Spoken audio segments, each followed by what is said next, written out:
যুবসাথী প্রকল্পের পুরনো ফর্ম বাতিল করা হলো। তো ইতিমধ্যেই কিন্তু যুবসাথী প্রকল্পের অফলাইন আবেদন করার জন্য যে ফর্ম আগে প্রকাশ করা হয়েছিল সেই ফর্মটি তুলে নেওয়া হয়েছে এবং নতুন করে আবারও একটি ফর্ম প্রকাশ করা হয়েছে। আপনারা এই সাইডে পুরনো ফর্ম দেখতে পাচ্ছেন, এই সাইডে নতুন যে ফর্ম প্রকাশ করা হয়েছে সেই ফর্মটি দেখতে পাচ্ছেন। এবার যেহেতু নতুন ফর্ম প্রকাশ করা হয়েছে, সেক্ষেত্রে আপনারা যারা পুরনো ফর্মের মাধ্যমে অফলাইন ক্যাম্পে গিয়ে যুবসাথী প্রকল্পের জন্য আবেদন করেছেন তাদের কি আবারও নতুন করে আবেদন করতে হবে, যেহেতু নতুন ফর্ম প্রকাশ করা হয়েছে? পাশাপাশি নতুন ফর্মে কি কি পরিবর্তন করা হয়েছে বিস্তারিত আজকের এই ভিডিওর মাধ্যমে আপনারা জানতে পারবেন। তাছাড়াও আপনাদের সুবিধার্থে জানিয়ে রাখি, অনলাইন ফর্ম ফিল আপেও কিন্তু বেশ কিছু পরিবর্তন করা হয়েছে। আপনারা প্রত্যেকেই জানেন যে যুবসাথী প্রকল্পে অনলাইনের পাশাপাশি অফলাইনেও ফর্ম জমা করা যাচ্ছে, অর্থাৎ অনলাইনেও কিন্তু আপনি আবেদন করতে পারবেন, অফলাইনেও আপনি আবেদন করতে পারবেন। তো অফলাইনের যে ফর্ম সেই ফর্মে নতুন কি পরিবর্তন করা হলো এবং কি জন্য পরিবর্তন করা হলো বিস্তারিত আজকের এই ভিডিওর মাধ্যমে আপনারা জানতে পারবেন। আশা করি ভিডিওটি আপনাদের প্রত্যেকেরই কাজে আসবে। শুরু থেকে শেষ পর্যন্ত অবশ্যই দেখবেন। ভিডিওটি ভালো লাগলে লাইক করবেন, চ্যানেলটিকে সাবস্ক্রাইব করে পাশে রাখা বেল আইকনটি প্রেস করে নোটিফিকেশন অল করে রাখবেন, সবার সুবিধার্থে ভিডিওটি শেয়ার করবেন। তো চলুন শুরু করি। তো বর্তমানে যদি আপনারা স্পোর্টস অ্যান্ড ইউথ wb.gov.in অর্থাৎ যুবসাথীর যে পোর্টাল, সেই পোর্টালে যদি আসেন এবং এখান থেকে ইউথ অ্যান্ড সার্ভিস অপশনে ক্লিক করেন, সেক্ষেত্রে কিন্তু এখানে একটি নতুন ফর্ম প্রকাশ করা হয়েছে। সেই ফর্মটি দেখাচ্ছে আপনাদের যুবসাথী প্রকল্পের। তো এখান থেকে আমরা কি করব, নিউজ অ্যান্ড ইভেন্টে ক্লিক করব। ক্লিক করার পর কিন্তু এখানে আমাদের 2026 চলে আসবে। 26-এ ক্লিক করব। ক্লিক করার পর দেখতে পারবেন application form for Bangla Yuvasathi প্রকল্প। ঠিক আছে, তো এখান থেকে আপনারা যুবসাথী প্রকল্পের নতুন যে অফলাইন ফর্ম সেই ফর্মটি ডাউনলোড করতে পারবেন। তো আমরা ইতিমধ্যে ডাউনলোড করে নিয়েছি যুবসাথী প্রকল্পের ফর্ম। এখানে আপনারা যুবসাথী প্রকল্পের সম্পূর্ণ নতুন ফর্ম দেখতে পাচ্ছেন ডান সাইডে, এবং বা সাইডে আপনারা দেখতে পাচ্ছেন যুবসাথী প্রকল্পের পুরনো ফর্ম। বর্তমানে এই ফর্মটা কিন্তু অনলাইন থেকে তুলে নেওয়া হয়েছে এবং এই ফর্মটি প্রকাশ করা হয়েছে। এইবার এই দুটি ফর্মের মধ্যে পার্থক্য কি রয়েছে? তো একদম নিচের দিকে চলে আসবেন, দেখতে পারবেন এখানে কিন্তু 3টে পয়েন্ট রয়েছে। অর্থাৎ আগের যে ফর্ম প্রকাশ করা হয়েছিল সেলফ ডিক্লারেশনে, এখানে কিন্তু 3টে পয়েন্ট রয়েছে।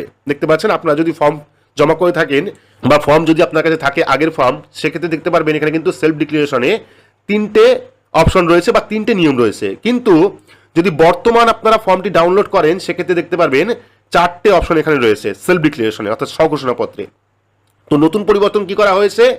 নতুন পরিবর্তন করা হয়েছে, বাংলার যুবসাথী প্রকল্পের জন্য আমার আধার নাম্বার অর্থাৎ আধার ভিত্তিক প্রমাণীকরণের ব্যবস্থার মাধ্যমে নিজেকে প্রমাণীকরণ করতে কোনো আপত্তি করছি না, এবং আধার আইন 2016 প্রণীত প্রতিধান অনুযায়ী আমার স্বেচ্ছায় সম্মতি প্রদান করছি, অর্থাৎ আধার অথেন্টিকেশন বা আধার সম্মতি, এটা কিন্তু নতুন করে যুক্ত করা হয়েছে।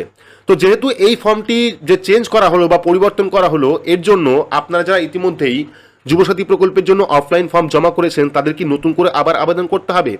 তো নতুন করে কিন্তু আবেদন করার কোনো রকম বিষয় নয়, আপনারা যে ফর্ম জমা করেছেন সেটাতেই হবে। নতুন করে আবারও ফর্ম প্রকাশ করা হয়েছে। যদি আপনি নতুন করে আবেদন করেন, এখনো পর্যন্ত ফর্ম জমা করেননি, সেক্ষেত্রে কিন্তু আপনি নতুন ফর্মের মাধ্যমে আবেদন করবেন। বাকি আপনারা যারা পুরনো ফর্মের মাধ্যমে আবেদন করেছেন কোনো সমস্যা নেই, আপনাদের ফর্ম কিন্তু বাতিল হবে না। পুরনো ফর্ম নতুন ফর্ম যে ফর্ম দিয়েই খুশি আপনারা যুবসাথী প্রকল্পের জন্য আবেদন করতে পারেন, এ নিয়ে কিন্তু কোনো সমস্যা নেই। আর আরও একটা বিষয় জানিয়ে রাখি, আপনারা অনেকেই বলছিলেন যে যুবসাথী প্রকল্পের ফর্ম জমা দেওয়ার পর এই যে অ্যাকনলেজমেন্ট স্লিপ, এটা অনেককে ছিঁড়ে দিয়েছে, কিন্তু এখানে কোনো রকম দুয়ারে সরকার যে রেজিস্ট্রেশন নাম্বার সেই রেজিস্ট্রেশন নাম্বার দেয়নি।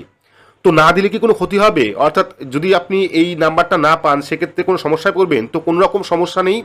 যদি আপনাকে দুয়ারে সরকার রেজিস্ট্রেশন নাম্বার নাও লিখে দেয়, তবুও কিন্তু আপনি পরবর্তী সময় হয়তোবা ফোন নাম্বার দিয়ে আপনি স্ট্যাটাস চেক করতে পারবেন। ঠিক আছে, তো কোনো রকম ওটিপি বা কোনো রকম মেসেজ কিন্তু আসছে না।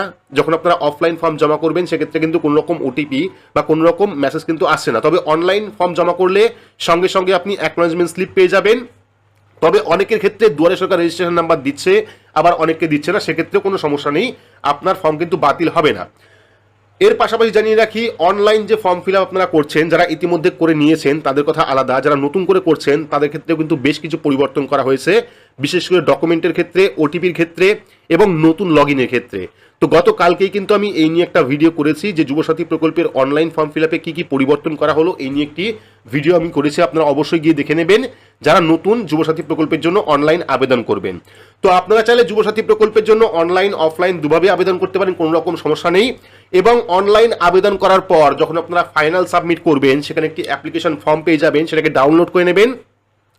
যখনই ফাইনাল সাবমিট হয়ে যাবে সেই নাম্বার দিয়ে যখন আপনারা আবার লগ ইন করবেন তখনই কিন্তু আপনাদের সামনে স্ট্যাটাস চলে আসবে।